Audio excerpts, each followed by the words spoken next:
Hi angels. This will be the start of You Are My Heroes by LavenderThoughts21 on AO3. The link is in the description. Here is the summary. This fanfic is about Aizawa being a temporary foster to 3-year-old Izuku and Katsuki and trying to navigate the process to suit their needs. The boys slowly start to trust Aizawa as a caregiver and get used to their environment as foster kids. Due to the kids' situation, there are challenges like fear of abuse and eating disorders. Or Aizawa is forced to cancel his plane ticket and instead foster 2 3-year-old boys, both neurodivergent and troublesome. This is chapter 1. It's an emergency. Aizawa couldn't help but scoff at the phone. An emergency? He wasn't the only foster parent in the country.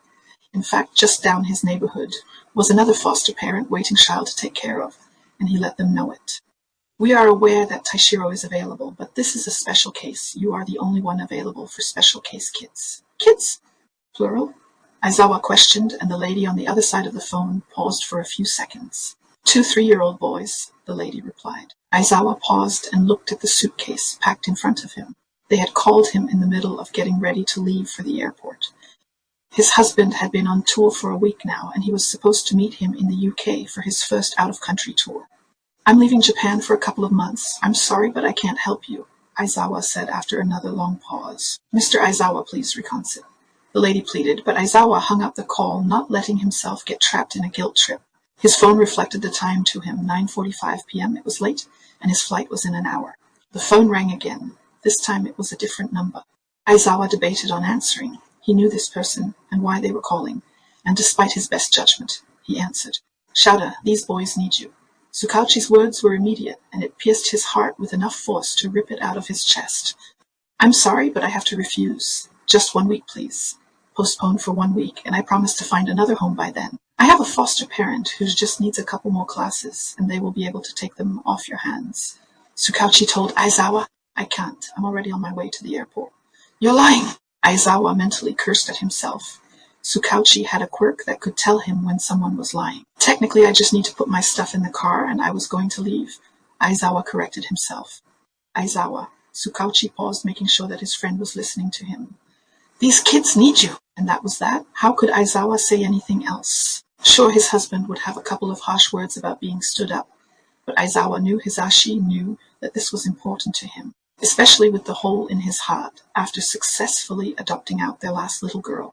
When will they be here? Aizawa asked, and he could have sworn he could hear Tsukauchi smile through the phone. We are heading out as soon as we feed and wash them up. Aizawa hung up the phone and cursed angrily at the suitcase in front of him. The next phone call was supposed to be his husband, but Aizawa knew Hisashi will be less than thrilled to hear the news. So instead, he decided to avoid the call for now and do some quick preparations for the kids instead. It was only an hour later when he heard his doorbell ring. Quickly, he finished putting on the new freshly dried sheets on the bed and ran to the door. Before he even opened the door, he could hear the commotion of 2 screaming children outside.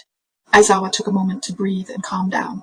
He knew he could handle this. Only 1 week. As the door opened, he saw a familiar face of his dear friend, Tsukauchi. Of course, behind him were 2 kids on the floor, wailing incoherently in the cement of the driveway and flailing their little hands to hit the concrete. One with spiky blonde hair and another with green curls. I'm sorry. They've been like this since they left the car. I think they were expecting to go back home, Tsukauchi explained. It was sudden? Aizawa questioned. The boys crying in his yard were clearly confused and frightened. We picked them up midday. They were found at their house with, Tsukauchi lowered his voice to a whisper, 2 dead bodies. Aizawa's blood froze, but before he could ask more questions, Tsukauchi continued to talk in whispers. It's clear they've been surviving alone for several days now, maybe even a couple weeks. They were caught shoplifting from a gas station near where they lived. Several times actually. It wasn't until today when the owner called the cops for child neglect, but of course there was no one to question. I see. Was all Aizawa could manage. He stared at the boys, whose loud yells quieted down to silent sobs, their meltdown slowly burning them out. Listen, here's some notes a caretaker wrote down in the last couple of hours. Maybe they can help.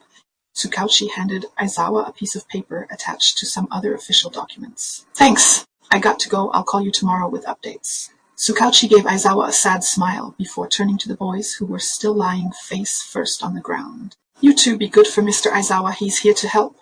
Tsukauchi said to the boys softly, and the blonde huffed at him while the green-haired boy stayed silent. With that, Tsukauchi was off, and Aizawa was left alone with 2 3-year-olds. Aizawa slowly walked to the 2 boys, both now quiet and hiding their faces in the ground. "Come on now, babes, it's okay, you're safe," Aizawa tried, but there was no response from either of them. He debated on what to do. It was cold outside, and he needed them inside quickly, but he also didn't want to touch them without permission and cause another meltdown. "My name is Shouta Aizawa. What's your name?" The man said gently to the blonde in front of him, but still the boy didn't budge. "My name is Izuku Midoriya and I'm 3. Aizawa was surprised by the soft voice to his right. It was the green-haired boy who spoke first and quite well. Izuku's voice also held a monotone sound, as he answered the question like perhaps someone made him repeat that phrase repeatedly, ingraining it in the young boy's mind.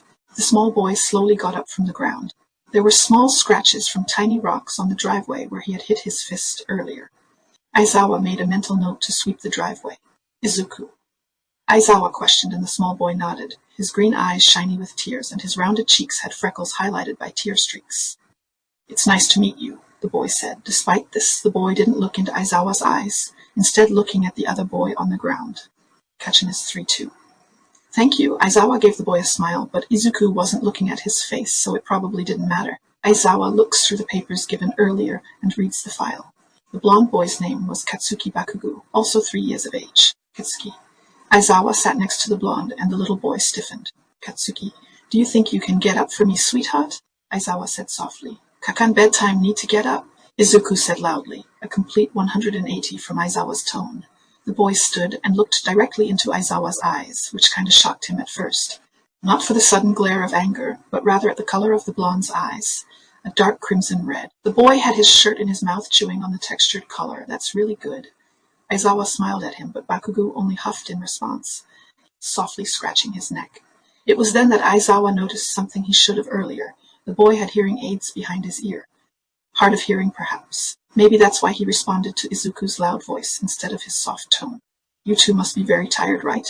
Aizawa asked loudly, and Izuku nodded furiously, twirling his unruly hair in his tiny fingers. "Very tired," Izuku replied, copying the way Aizawa exaggerated the word very. "Follow me, you guys are staying here tonight. It's safe in the house." "Don't worry," Aizawa told them, but only Izuku seemed to be paying attention. Bakugo was tracing the palms of his hands.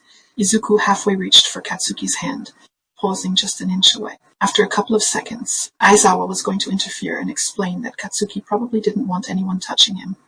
But then Bakugo grasped Midoriya's hand. Izuku reached out his hand to Aizawa, still not making eye contact, and instead looking at the front door. Aizawa grabbed his hand and led the boys through the front door and to their bedroom. Now that it was finally quiet, Aizawa felt like he could see the boys. If he was honest, he felt like he didn't handle the situation earlier well at all. It was Izuku that got Katsuki to get up and walk with him. Actually, Aizawa was starting to question if Izuku Midoriya was even neurodivergent. Maybe the meltdown from earlier was a regular reaction to being taken away from home and dropped off at a stranger's place. Aizawa thinks this because currently Izuku was walking around the room, quietly looking at the girly posters of kittens in tutus and painted flowers on the borders of the wall. The bed was pushed to the wall to have room for a tiny horse stable, complete with horses, on the other side of the wall. All leftovers from Aizawa's previous foster kid, a 5-year-old little girl. Bakugo, on the other hand, was rubbing his hands on the soft pink sheets on the bed.